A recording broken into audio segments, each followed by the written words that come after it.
ایک بہت ہی اہم ایشو پر ہم بات کریں گے. ایشو ویسے ہونا نہیں چاہیے لیکن ایشو یہ بن جاتا ہے. اچھا، آپ زندگی کے ڈفرینٹ فیزز ہوتے ہیں. آپ پہلے پڑھائی کر رہے ہوتے ہیں، پھر آپ کی کوشش ہوتی ہے آپ جلدی جلدی بڑے ہو جائیں، اور اس کے بعد آپ نوکری کریں، اور نوکری آپ اپنی شروع کریں، اپنے خواب پورے کریں.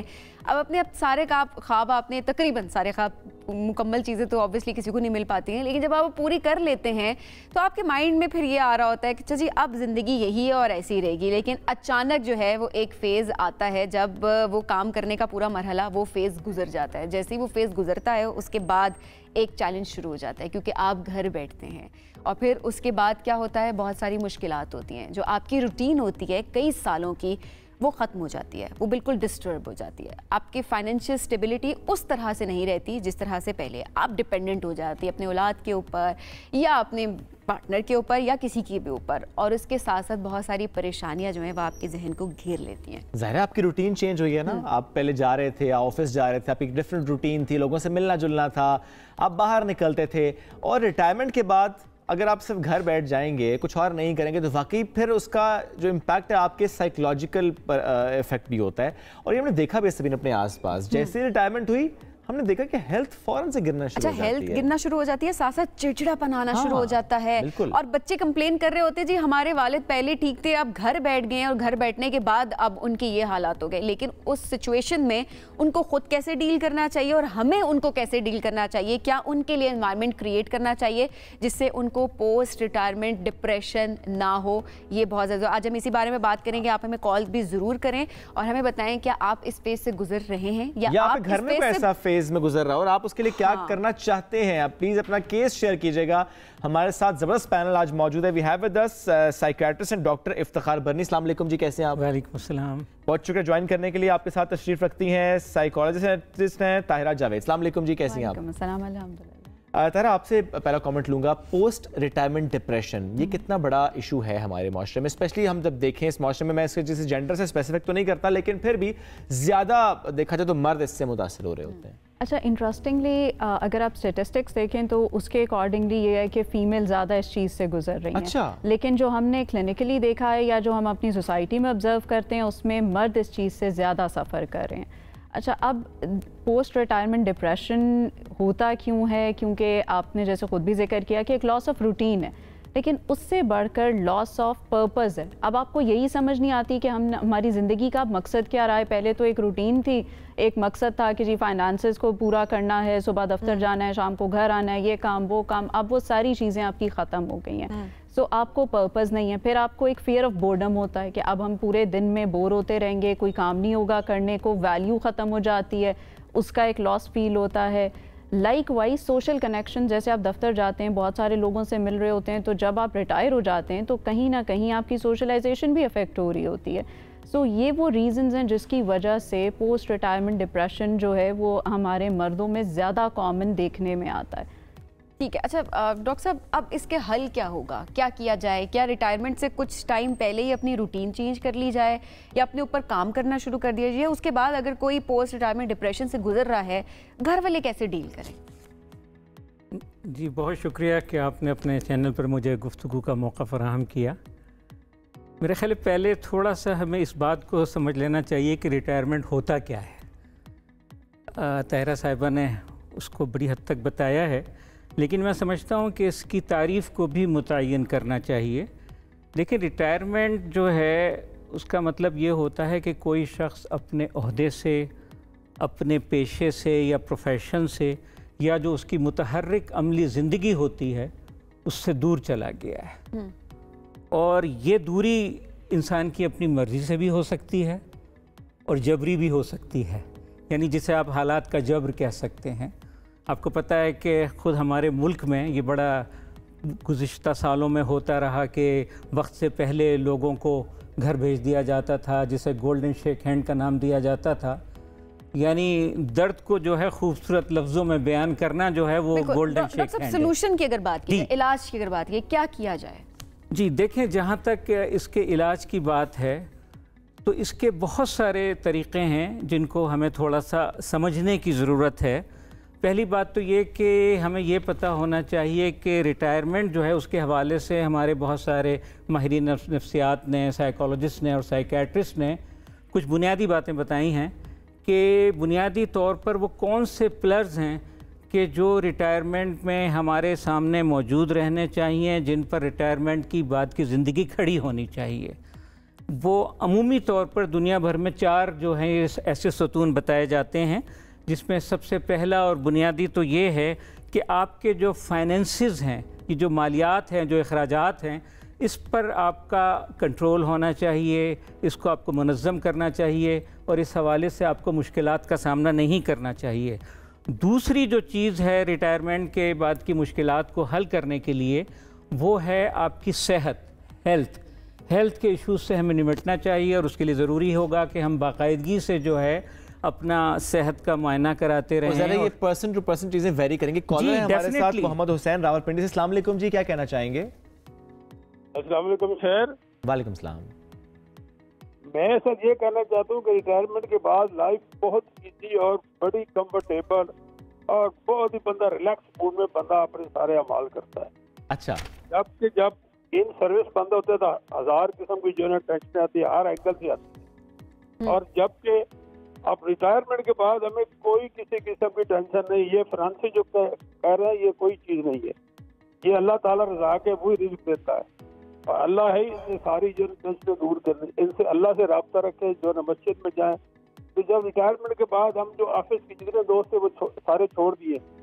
یہ بات بہت اہم ہے، لیکن ظاہر ہے ہم اس کو، یہ میرا ایک چھوٹا سا سوال ہے، ہم نے یہ کیوں طے کر لیا کہ اچھا ریٹائرمنٹ کے بعد ہی اللہ سے لو لگانی ہے اور مسجد جانا ہے؟ وہ تو جوانی میں بھی جانا ہے، اس کے بعد کو زیادہ ثواب ہے۔ میں کوئی مذہبی اسکالر ہوں، لیکن میں صرف یہ بات کر رہا ہوں کہ اس کو صرف اس طرح کیوں ہم رکھ لیتے ہیں، اچھا حج پہ جانا ہے اچھا ریٹائرمنٹ کے بعد جائیں گے، یعنی اس کو اس طرح ڈپکٹ کوائن کیوں کر دیا ہم نے؟ جی، ایک ریزن یہ بھی ہے کہ ہم سم ہاؤ اور دی ادر یہ سمجھتے ہیں کہ آفٹر ریٹائرمنٹ ہماری بہت ساری رسپانسبلٹیز اب ہو چکی ہیں۔ سم ہاؤ وہ ٹائم ایسا ہوتا ہے کہ بچوں کی ایجوکیشن جو ہے وہ تقریباً یا کمپلیٹ ہونے کی طرف ہوتی ہے یا کمپلیٹ ہو چکی ہوتی ہے، بچوں کی شادیاں ہو چکی ہوتی ہیں، سو وہ ایک ٹائم ہمیں لگتا ہے کہ now we are done with all the responsibilities, تو حج عمرے پہ اب ہم جا سکتے ہیں، اب ہم اپنے لیے ٹائم اسپینڈ کر سکتے ہیں۔ So could be one of the reasons. وہ تو پہلے بھی اپنے لیے ٹائم اسپینڈ کرنا چاہیے، یہ بڑا امپورٹنٹ ہے، بریک لینی چاہیے۔ لیکن افتخار صاحب، ریٹائرمنٹ کے بعد روٹین کیا ہونی چاہیے؟ چونکہ اس پہ میں اس لیے بھی کامنٹ لوں گا، ہم یہ دیکھا بھی ہم نے آس پاس کہ اگر آپ گورنمنٹ امپلائی تھے، آپ ریٹائر ہو گیا، یا فار دیٹ میٹر پرائیویٹ بھی، اب ریٹائرمنٹ کے بعد اگر آپ نے کوئی نہ کوئی کام جاری رکھا ہے، وہ کوئی بھی کام چھوٹا موٹا ہو سکتا ہے، وہ کوئی بزنس ہو سکتا ہے، وہ اپنی فیملی میں کسی اور طرح سے سپورٹ ہو سکتی ہے، لیکن آپ کی جو حرکت ہے نا اس میں برکت ہے۔ تو یہ آپ سے ضرور میں جاننا چاہوں گا کہ کیا کیا جائے ریٹائرمنٹ کے بعد اپنے آپ کو ایکٹیو رکھنے کے لیے ایکسرسائز کے علاوہ؟ جی درست بات ہے جو آپ نے توجہ دلائی ہے، اور جو پہلا بھی سوال تھا کہ ہم دینی معاملات میں جو ہے ریٹائرمنٹ کے بعد جاتے ہیں، یہ واقعی غلط رویہ ہے، ایسا نہیں ہونا چاہیے۔ پوری زندگی جو ہے وہ دین کے لیے حدیث ہے کہ دین المعاملہ، دین تمہارے معاملات کا نام ہے، اور معاملات سے ہم پوری زندگی میں نمٹتے رہتے ہیں، اور جو ہماری یعنی فرض عبادات ہیں ان کو بھی ہم نے اپنے بڑھاپے کے لیے اٹھا کے رکھا ہوا ہوتا ہے۔ یہ غلط رویہ ہمارے برصغیر میں بطور خاص دیکھنے میں آتا ہے۔ میں خود سعودی عرب میں 14 سال رہا ہوں، تو برصغیر پاک و ہند اور بنگلہ دیش، پاکستان اور انڈیا سے بڑے بڑے عمر رسیدہ لوگ آ رہے ہوتے ہیں حج کرنے، لیکن اگر آپ انڈونیشیا دیکھیں، ملیشیا دیکھیں، ایران دیکھیں، انتہائی جوان لوگ آتے ہیں، اور وہ یہ سمجھ کے آتے ہیں کہ یہ حج ہم پر فرض ہے، اور جتنی جلدی اس فرض کی ادائیگی ہو جائے تو بہتر ہوگا ہمارے لیے۔ اب آپ کا جو یہ سوال ہے کہ ریٹائرمنٹ کے بعد کیا کرنا چاہیے جس سے ریٹائرمنٹ کے بعد ہونے والی مشکلات سے نجات مل سکے، تو دیکھیں میں اس بات کو ہی دہراتا ہوں کہ اگر آپ پہلے سے نماز پڑھتے ہوئے آ رہے ہیں تو بہت اچھی بات ہے، لیکن اشفاق احمد نے ایک بڑا اچھا واقعہ لکھا ہے کہ جب وہ ریٹائر ہونے لگے تو قدرت اللہ شہاب سے ان کی ملاقات ہوئی، اور انہوں نے پوچھا کہ میں ریٹائر ہونے والا ہوں، کیا کروں؟ تو انہوں نے کہا کہ ہم اوسط درجے کے لوگ ہیں، اسلام آباد کلب یا لاہور جم خانہ یا کراچی جم خانہ ہمارے لیے اس کی ممبرشپ حاصل کرنا بہت مشکل کام ہے، تو اگر تم نماز پڑھتے ہو تو پڑھتے رہو، لیکن اب تم یہ اہتمام کرو کہ باقاعدہ طور پہ مسجد میں آپ نے باجماعت جانا ہے۔ تو یہ 5 مرتبہ جب آپ مسجد میں کوئی مرد جائے گا، اور خواتین بھی بہرحال جا سکتی ہیں عبادت کے لیے، ان کے لیے بھی کوئی پابندی نہیں ہے، تو جب آپ اس طریقے سے جائیں گے تو آپ کا لوگوں سے رابطہ بھی بہتر ہوگا، اور پھر خود اشفاق احمدی بتاتے ہیں کہ میں نے عصر اور مغرب کی نماز باقاعدگی سے مسجد میں پڑھنا شروع کر دی، لیکن پھر یہ ہوا کہ 2 یا 3 دن وہ نہیں جا سکے، تو اس کا نتیجہ یہ نکلا کہ وہ گھر پہنچے تو بانو قدسیہ جو ان کی اہلیہ تھی انہوں نے کہا کہ آپ گئے ہوئے تھے اسلام آباد اور آپ کی غیر موجودگی میں کچھ عجیب سے لوگ آئے گھر پہ جن کی لمبی لمبی داڑیاں تھیں اور جن کے ہاتھوں میں تسبیحاں تھیں اور وہ آپ کے بارے میں پوچھ رہے تھے۔ تو میں نے ان کو بتایا کہ وہ تو اسلام آباد گئے ہیں، تو وہ لوگ نے کہا کہ اللہ کا شکر اور بڑے مطمئن ہو کے چلے گئے۔ یعنی پتہ اس سے یہ چلا کہ جب آپ اس طریقے سے مسجد جائیں گے تو لوگوں سے آپ کا رابطہ ہوگا اور اس رابطے کے نتیجے میں آپ کے باہمی تعلقات بہتر ہوں گے، آپ کمیونیکیٹ کر سکیں اور گے کمیونیکیٹ کریں گے، اور پھر یہ کہ آپ کی 2 دن کی غیر موجودگی کو انہوں نے محسوس کیا اور وہ آپ کے گھر پہنچ گئے۔ تو یہ ضروری ہے کہ لوگوں کے ساتھ جو ہے رابطہ رکھا جائے، اور آپ کے ریٹائرمنٹ کے وقت جو آپ کے پرانے ساتھی ہوتے ہیں یا پرانے دوست ہوتے ہیں ان کے ساتھ بھی ہمیں ملتے رہنا چاہیے، ان سے رابطے کو ختم نہیں کرنا چاہیے۔ سوشلائزنگ جو ہے وہ آپ کو ضرور کرنی چاہیے۔ ایک اور کالر ہے ہمارے ساتھ، جی ذکی حسین ہے بھکر سے۔ جی السلام علیکم ذکی صاحب، کیا کہنا چاہیں گے؟ وعلیکم السلام، میں کہنا چاہتا ہوں جی میں محکمہ پولیس سے الیکٹریشین ریٹائرمنٹ میں کام کر رہا ہوں، میں ریٹائر ہوں اور میں نے 72 میری عمر ہے سر، میں اب تک میں اپنا کام کرتا ہوں، اس میں میری صحت صحیح رہتی ہے، اپنی معاشی حالات بھی صحیح رہتے ہیں، پینشن بھی ملتی ہے، اور کہتے ہیں جی ہاتھ پاؤں جو ہلانے چاہیے نا اس میں برکت بھی ہوتی ہے۔ بہت پیاری بات آپ نے کی۔ میں ضرور چاہوں گا روٹین کیا ہوتا ہے؟ آپ نے کہا آپ کام کرتے ہیں، آپ کیا کرتے ہیں؟ لیکن 72 ایئرز اولڈ، اللہ آپ کو الیکٹریشین ہے، آپ کام کرتے ہیں۔ اور یہ ضرور ہم چاہیں گے بتائیے گا کہ ایک جملہ ہم اکثر سنتے ہیں فیملیز میں کہ ابا اب آپ ریٹائر ہو گئے ہیں، اب آپ آرام کریں، آپ کام نہ کریں۔ ہم پیار میں کہتے ہیں، محبت میں کہتے ہیں، لیکن یہ ہم صحیح تو نہیں کر رہے ان کے ساتھ۔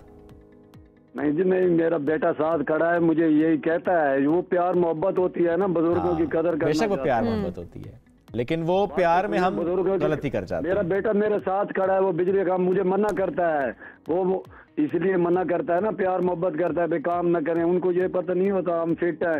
میں ان کو کہتا ہوں نہیں جی میں یہ روٹی بھی خود اٹھانی ہے، چلنا بھی خود ہے، پانی بھی بھرنا خود ہے، سب کام میں اپنے ہاتھ سے کرتا ہوں، ان کو ہاتھ نہیں لگانے دیتا، اس لیے یار میں فٹ رہتا ہوں یار، آپ مہربانی کریں، یہ محبت ہے نا، کیا کریں تھے۔ چلیں یہ ویسے بڑی زبردست بات ہے کہ کس طریقے سے آپ اپنے آپ کو خود مینٹین کر رہے ہیں اور آپ کو خود پتہ ہے کہ کس طرح سے آپ نے لے کر چلنا ہے۔ یہیں پر طاہرہ جس طرح انہوں نے بتایا کہ بیٹے کہتے ہیں، اور عموماً ہم نے دیکھا ہے کہ بچے جو ہیں وہ اپنے والدین کو یہی کہہ رہے ہوتے ہیں کہ اس کے بعد آپ بس گھر بیٹھ جائیں، آرام کریں۔ ظاہر ہم تو پیار میں کہہ رہے ہوتے ہیں، کیسا رویہ ہونا چاہیے پوسٹ ریٹائرمنٹ؟ دیکھیں پوسٹ ریٹائرمنٹ فیملی کا ایک جو بہت پازیٹیو رویہ ہونا چاہیے، دیٹ از کہ ہمیں ان کو ہیلپ آؤٹ کرنا چاہیے کہ وہ اپنی لائف میں کوئی پرپز ڈھونڈ سکیں۔ اب جب وہ ایک پرپز ہوگا جس کے لیے وہ اٹھیں گے، وہ کچھ بھی ہو سکتا ہے، وہ سوشلائزیشن ہو سکتی ہے، وہ کسی کی ہیلپ ہو سکتی ہے، وہ کسی کو اپنی نالج ٹرانسفر کرنا ہو سکتی ہے، وہ گھر کے کوئی چھوٹے موٹے چورز ہو سکتے ہیں جس میں وہ ہیلپ آؤٹ کر سکیں، بٹ ایٹ لیسٹ ہمیں سپورٹ کرنا چاہیے کہ جو چیزیں ان کی کیپیسٹی میں ہیں ہم ان کو وہ کرنے دیں۔ اگر ہم اپنے پیار محبت میں ان کو ہر چیز میں منع کر دیں گے، آپ یہ بھی نہ کریں، آپ یہ بھی نہ کریں، تو وہ پھر کیا کریں؟ Like how what would be the routine? And if you talk about the routine on a personal capacity، جو ایک انڈیویجول کی اس ٹائم پہ روٹین ہونی چاہیے وہ 4 چیزوں پر بیلنسڈ ہونی چاہیے۔ ان کو اپنے انٹلیکٹ کو بھی دیکھنا ہے، جیسے اگر وہ کوئی ریڈنگ کرنا چاہتے ہیں، وہ کوئی چیز لرن کرنا چاہتے ہیں، وہ کوئی ویلاگ سننا چاہتے ہیں، کوئی ٹریولاگس دیکھنا چاہتے ہیں، سو اپنے انٹلیکچوئل سیلف کو ان کو نارش کرنا چاہیے آن دا ڈیلی بیسس۔ اسی طرح سے اپنے اسپریچول آسپیکٹ، جیسے ڈاکٹر صاحب نے بھی بات کی کہ اسپریچول آسپیکٹ کو ضرور دیکھنا چاہیے۔ وہ آپ نماز روزے کی فارم میں کر سکتے ہیں، وہ آپ لیکچرز کی فارم میں کر سکتے ہیں، آپ قرآن کی فارم میں کر سکتے ہیں، whatever suits you. Then is your physical aspect, آپ کی نیند پوری ہو، آپ اچھی ڈائٹ لے رہے ہیں، آپ ایکسرسائز کر رہے ہیں، آپ واک کر رہے ہیں، what ever your health condition allows you, آپ کو اپنی روٹین میں فزیکل ایکٹیویٹی ضرور رکھنی چاہیے۔ And then the last is your emotional activity, جو کہ آپ کے لیے بہت ضروری، anything that you enjoy, جو شاید آپ پہلے اپنی روٹین کی وجہ سے کر سکتے تھے یا نہیں کر سکتے تھے، now you have the time. جو چیزیں بھی آپ کو ہیپی فیل کراتی ہیں، ریلیکس کرتی ہیں، انجوائے کرتے ہیں، so just start and pick up on a new hobby. اگر پہلے سے کوئی ہابی نہیں ہے تو کوئی نئی ہابی پک اپ کر لیں، and then the family support comes in, کہ ہمیں انہیں انکریج کرنا ہے، انہیں جتنا ہم چھوٹی چھوٹی چیزوں میں ڈیسیجن میکنگ میں انوالو کر سکتے ہیں وہ کریں۔ بالکل صحیح ہے طاہرہ صاحب، بہت شکریہ، آپ کا خاطر شکریہ، وقت بڑا مختصر